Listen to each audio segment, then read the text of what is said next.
The atmosphere in the White House corridor was charged with intensity as clusters of reporters gathered in tight groups, their voices low, but eyes alert with expectancy.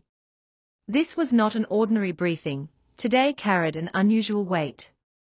The president had just unveiled another daring initiative, a 50% increase in steel tariffs.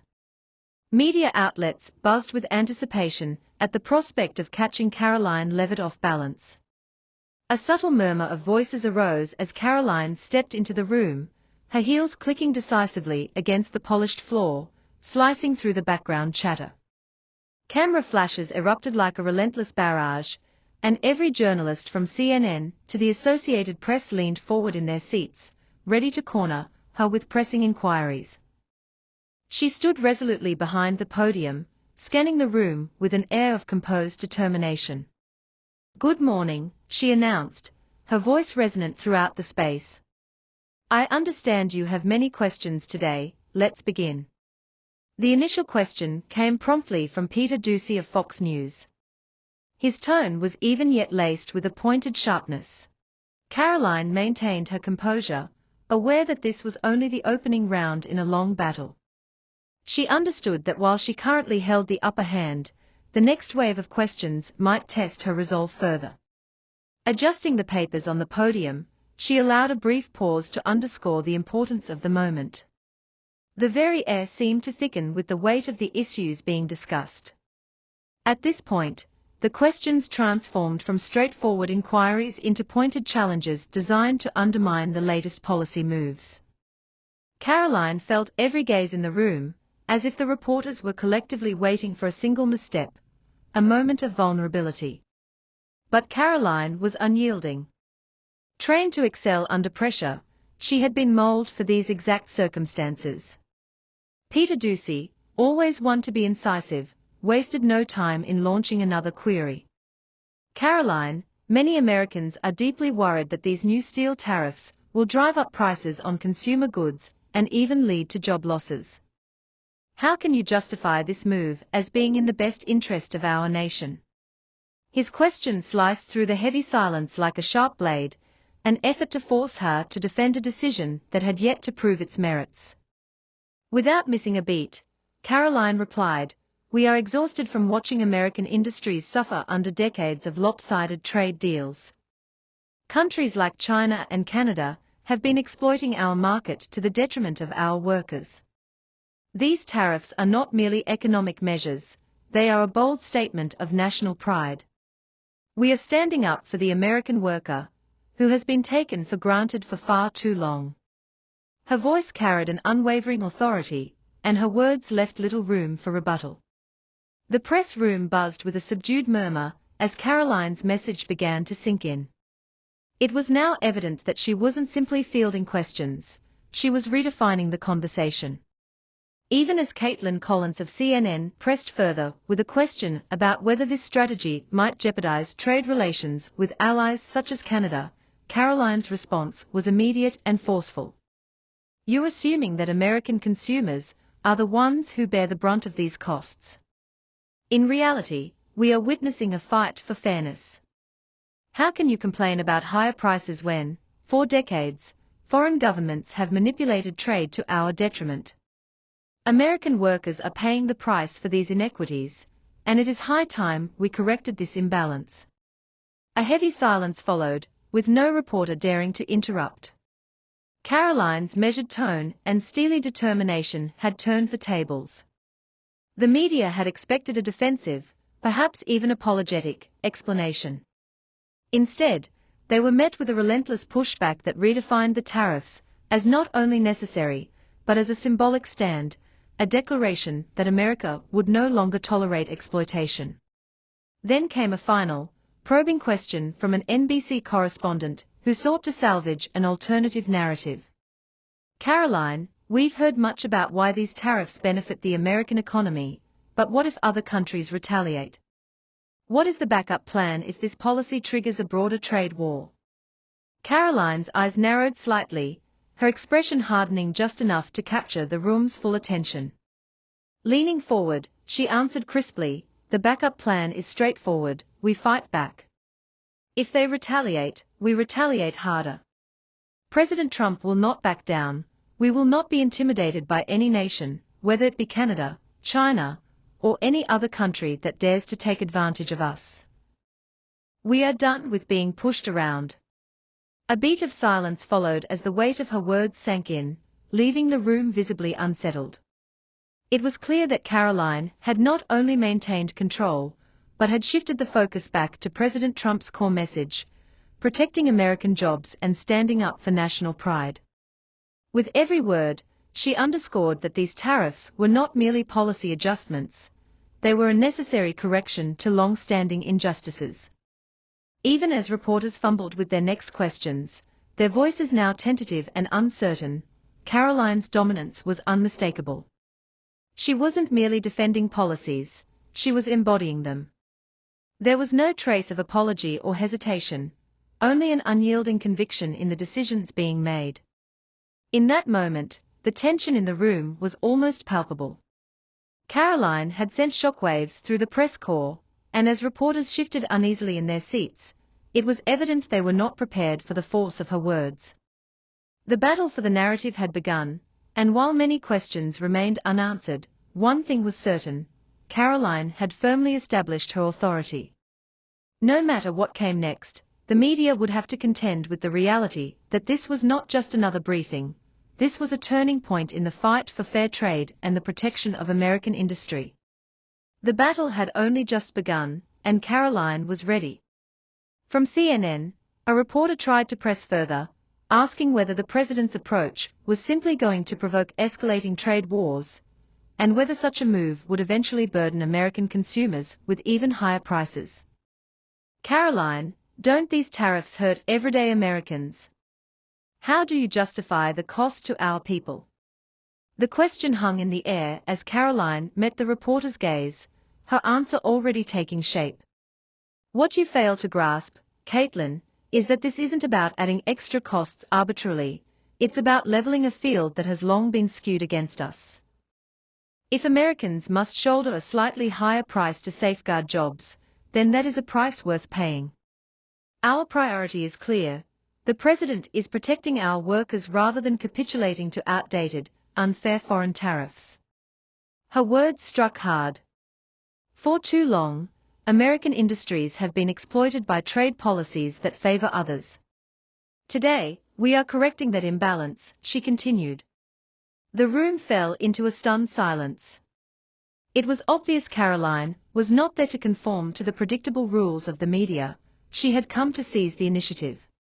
The barrage of questions persisted, though the reporters' confidence had noticeably dwindled. Their previously assertive tone had given way to hesitancy, as if Karoline's unwavering rebuttals had dismantled their expected gotcha moments. One question, edged with the insinuation that the administration's policies were mere theatrics, asked, "What did President Trump instruct you to do that the media hasn't uncovered yet?"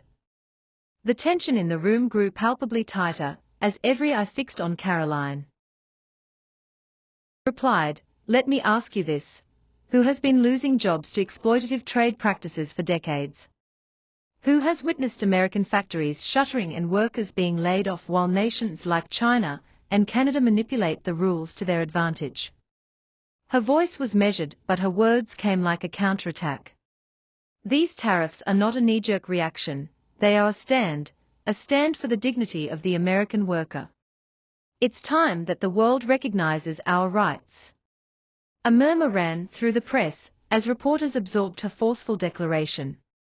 Karoline had not only deflected the challenge, but she had also transformed it into an emphatic defense of the administration's economic vision.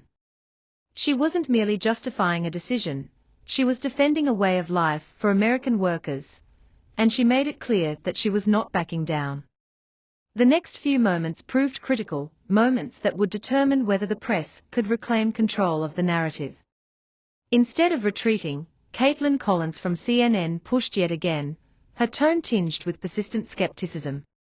"Karoline, you keep emphasizing the benefits for workers, but what about the impact on consumers?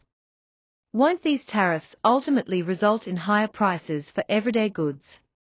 Karoline's response came quickly and decisively. What you're missing, Caitlin, is that these tariffs aren't simply about price tags, they are about fairness.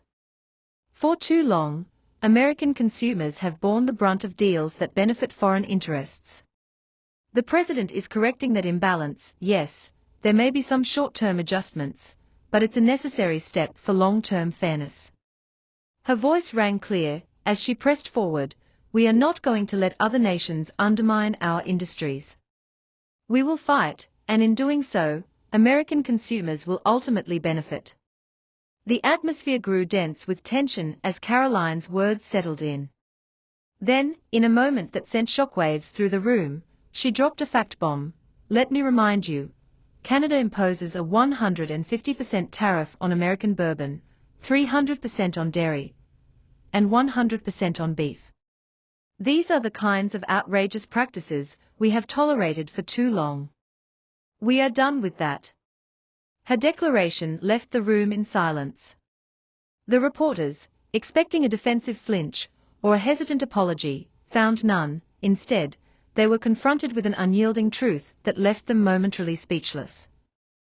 Not long after, an NBC reporter attempted to shift the narrative once more. Karoline, isn't this move jeopardizing trade relations with our allies, especially Canada? Isn't there a risk that higher tariffs will hurt American consumers in the long run? Karoline maintained her composure, standing tall behind the podium. You're assuming that only consumers lose. In reality, we are witnessing a battle for fairness. We cannot continue to allow decades of manipulation to devastate American workers. If we must face short-term costs, it is a small price to pay for long-term national dignity. The room was hushed as her reply resonated. It was clear that Karoline had not only seized the narrative, but had transformed it into a relentless defense of a bold economic strategy. Reporters fumbled for an angle, but she had already shifted the focus. With her next words, she raised the stakes further. Let's talk about Canada, shall we? They have long imposed outrageous tariffs on American goods, 150% on bourbon, 300% on dairy, and 100% on beef. Are these the terms of a fair partnership? I'm sorry, but America will no longer coddle countries that endanger our industries while padding their own profits. A ripple of stunned silence passed through the room as the reporters absorbed her statement. They had hoped for a moment of vulnerability, but instead, Karoline had turned every question into an opportunity to reaffirm the administration's resolve. As the press scrambled to regain footing, a Reuters reporter ventured another question. Karoline, while Trump focuses on protecting jobs, are you not concerned that these tariffs might alienate our allies? Karoline's eyes narrowed imperceptibly, and she replied firmly, what matters more, maintaining a status quo of exploitation, or ensuring that American workers are not left behind? This is not about popularity, it's about justice. Her words sent a clear message. The press, now visibly rattled, struggled to mount another challenge. Even as a CNN question arose regarding whether these measures risked a full-scale trade war, Karoline's retort was immediate. If other nations retaliate, we will respond even harder. President Trump is not afraid to stand up for America, no matter who dares to push us around. As the briefing continued, Karoline's commanding presence and unyielding conviction left the media scrambling. Every question was met with a forceful answer that turned the focus back to the administration's core message: protect American workers and restore fairness in global trade. When an NBC reporter pressed on about the potential fallout on consumer prices, Karoline responded sharply, the president has been clear, any short-term discomfort is necessary for long-term gain. We are ending decades of exploitation. In that charged atmosphere, it became evident that Karoline was not merely defending policies, she was redefining the entire debate. With every word, she set the stage for a future in which American industry would no longer be sacrificed on the altar of unfair trade. Even as the press sought to spin her responses into narratives of recklessness, Karoline's unwavering stance left them with no easy comeback. Finally, as the session neared its end, the tension was nearly tangible. Karoline's final remarks encapsulated her message: this administration is committed to putting American workers first. We are done with being pushed around by foreign interests. America will stand strong, and we will not apologize for making the tough choices needed to secure our nation's future. The room fell silent once again, the press left to grapple with the reality that the narrative had been irrevocably shifted. The battle for the truth was only just beginning, and Karoline had already established her dominance in this fight.